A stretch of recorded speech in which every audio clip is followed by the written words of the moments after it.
So let's check out the stored numbers button. When we hit this button, this will text the intercom a special command, and it will send me back all of the phone numbers that are stored for dialing out and dialing in.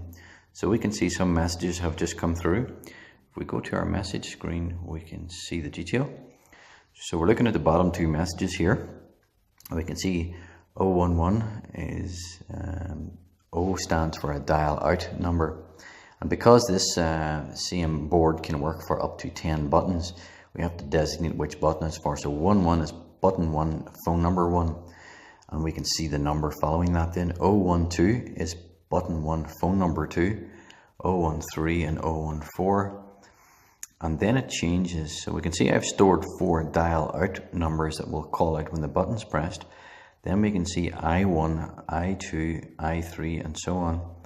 And then an N, which designates next text message because the message is full. Then we can see I5, I6, I7 and so on.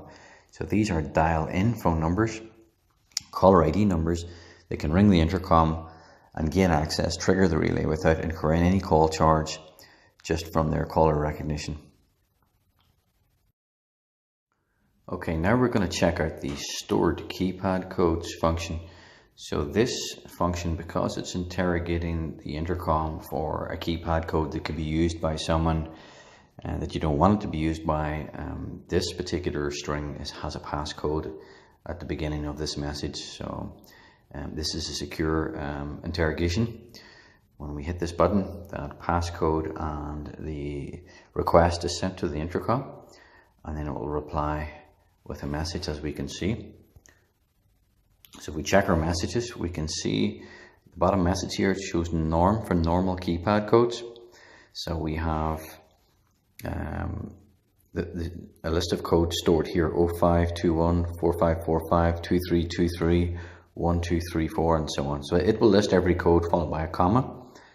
And then we see the word temp. So these are temporary codes that auto expire. So we can see here that there's been a temporary code added here, 3333. After that, we see the word plan, and this is for time restricted codes that are limited to their planned entry for different times or of the day or week. So we can see 2 codes entered in here as well, 2323 and 2222.